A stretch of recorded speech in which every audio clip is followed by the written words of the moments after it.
Assalamualaikum warahmatullahi wabarakatuh. Apa kabar anak-anakku sekalian? Semoga kita semua dalam keadaan sehat walafiat. Alhamdulillah anak-anakku sekalian, hari ini kita masih ketemu dalam pembelajaran IPA pada pertemuan yang ketiga. Adapun topik pembahasan kita masih membahas tentang gerak pada makhluk hidup. Pada pertemuan sebelumnya, kita sudah membahas sistem gerak pada manusia dan gangguan pada sistem gerak manusia. Maka, pada kesempatan ini kita akan membahas gerak pada hewan dan gerak pada tumbuhan.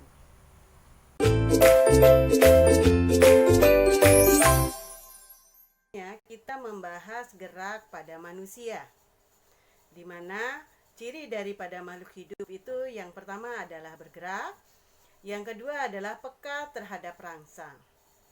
Adapun makhluk hidup bergerak mempunyai tujuan tertentu. Sebagaimana kita melakukan gerak untuk beraktivitas. Dalam gerakan kita menggunakan alat gerak kita berupa rangka, otot, dan sendi. Maka begitu juga dengan gerak pada hewan. Pada dasarnya, hewan juga bergerak menggunakan rangka dan otot. Bagaimana hewan bergerak? Mari kita saksikan tayangan berikut ini. Tujuan pembelajaran: 1. Mengidentifikasi gerak hewan. 2. Membedakan sistem gerak hewan di darat, gerak hewan di dalam air, dan gerak hewan di udara. 3. Menganalisis gerak hewan dalam kehidupan sehari-hari. Oke anak-anakku sekalian, hewan ini adalah kambing yang berusia baru 2 bulan. Dia mempunyai alat gerak berupa sepasang kaki. Silakan kalian perhatikan bagaimana hewan ini bergerak. Coba kalian perhatikan bagaimana hewan ini bergerak.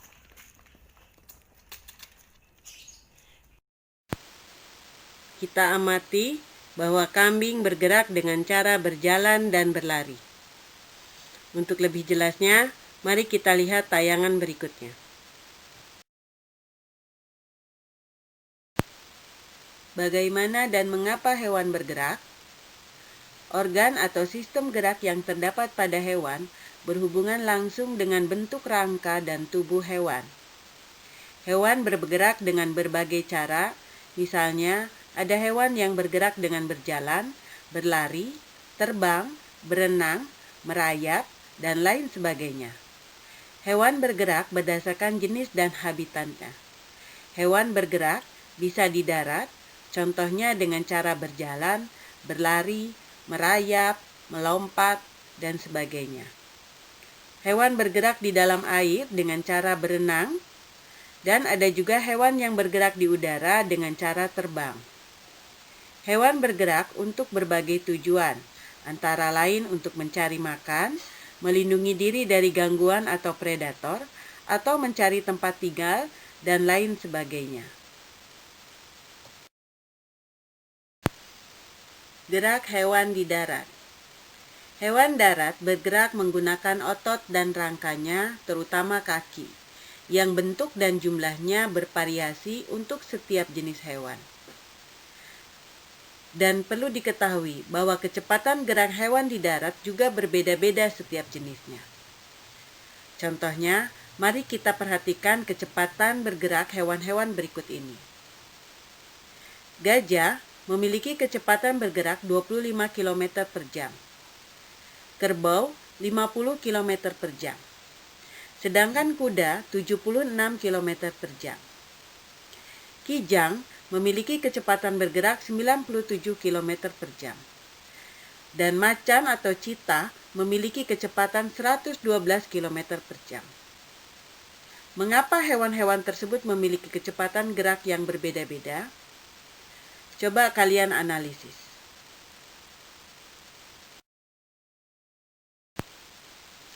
Gerak hewan di dalam air. Hewan di dalam air, misalnya ikan, bergerak menggunakan siripnya. Salah satu bentuk tubuh yang paling banyak dimiliki oleh hewan air adalah bentuk tubuh torpedo, yang memungkinkan tubuh meliuk ke kiri dan ke kanan. Atau bentuk tubuh streamline, yang memudahkan bergerak di dalam air. Ikan dapat berenang karena memanfaatkan bentuk tubuhnya yang unik. Antara lain, ikan sering mengeluarkan gelembung renang, memiliki susunan otot dan tulang belakang yang fleksibel, menggunakan gerak tubuh ke kanan dan ke kiri dengan sirip ekornya, serta ikan dapat bergerak dengan sirip pasangan dan sirip tengah.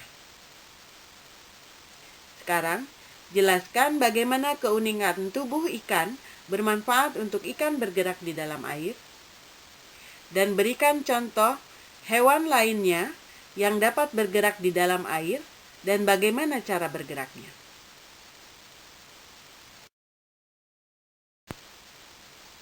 Gerak hewan di udara.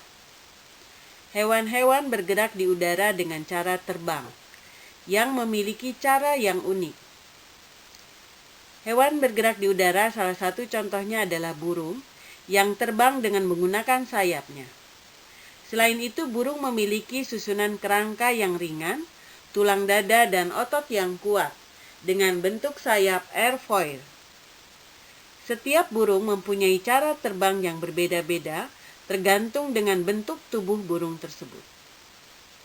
Sekarang, jelaskan bagaimana sistem rangka dan bentuk sayap burung dapat memudahkan burung terbang bebas di udara.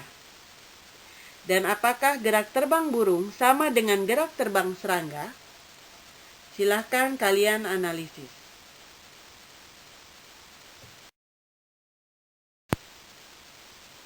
Untuk lebih memahami tentang gerak hewan, mari kita lakukan aktivitas belajar selanjutnya.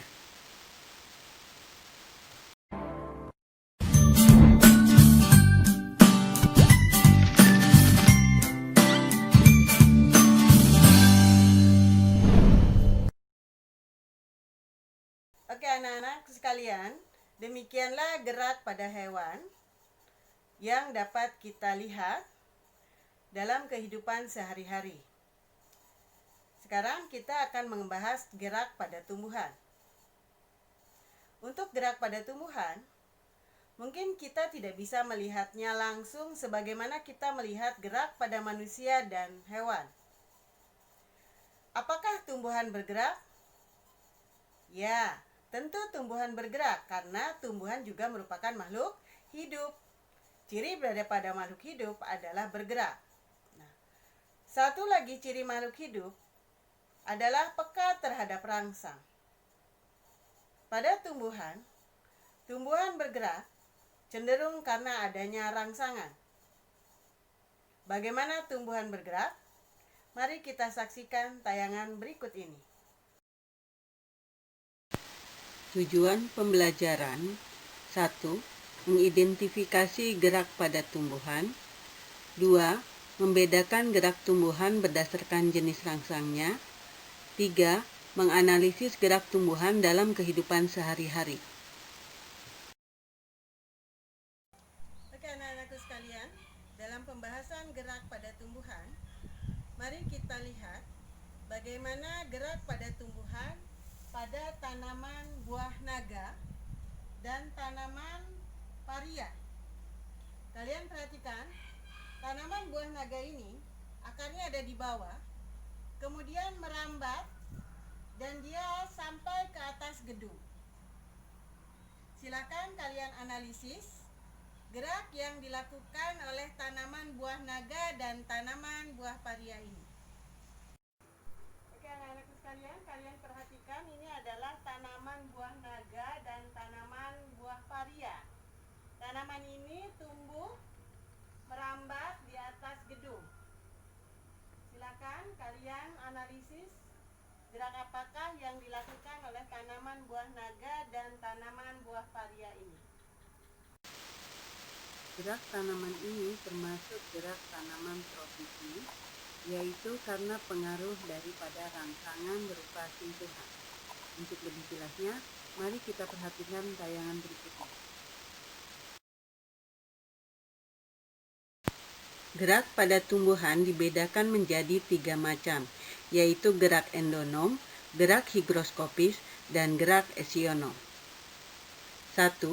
Gerak endonom adalah gerak tumbuhan yang tidak memerlukan rangsang dari luar atau tidak diketahui penyebabnya. 2. Gerak higroskopis adalah gerak bagian tubuh tumbuhan karena pengaruh perubahan kadar air di dalam sel sehingga terjadi pengerutan yang tidak merata. 3. Gerak esionom adalah gerak tumbuhan yang disebabkan oleh adanya rangsangan dari lingkungan sekitar. Gerak esionom terbagi menjadi 3, yaitu gerak tropisme, taksis, dan nasti.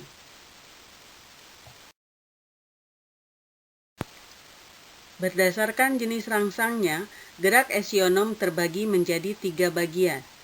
1. Gerak tropisme adalah gerak tumbuhan yang arah geraknya dipengaruhi oleh arah datang rangsangan dari luar. Terdiri dari gerak geotropisme, hidrotropisme, stigmotropisme, fototropisme, dan gerak kemotropisme. 2. Gerak taksis adalah gerak pindah tempat seluruh bagian tumbuhan yang arahnya dipengaruhi oleh sumber rangsangan, terdiri dari gerak kemotaksis dan gerak fototaksis. 3. Gerak nasti adalah gerak sebagian tubuh tumbuhan akibat rangsangan dari luar, tetapi arah geraknya tidak dipengaruhi oleh arah datangnya rangsang, terdiri dari gerak niktinasti, fotonasti, seismonasti, termonasti, dan nasti kompleks.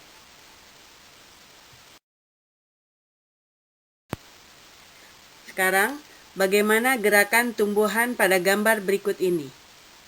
Untuk dapat menjawabnya, silakan kalian lakukan aktivitas berikutnya.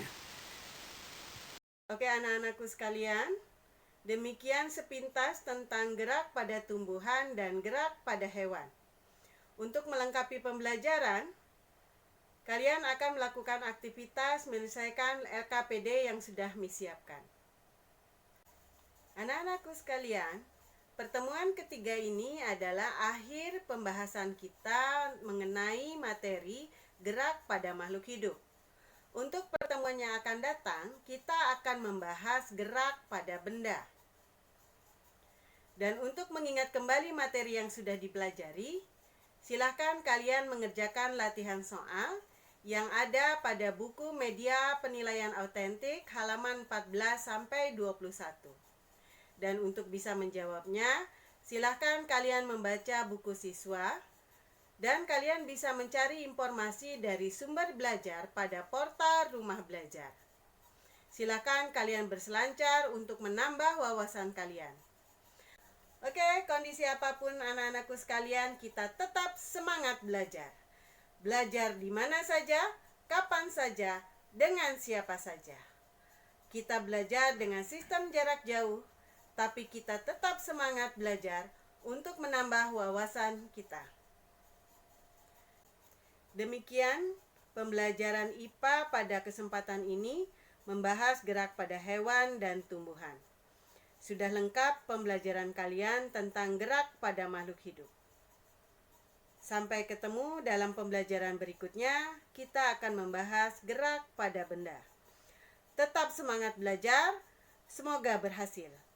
Assalamualaikum warahmatullahi wabarakatuh.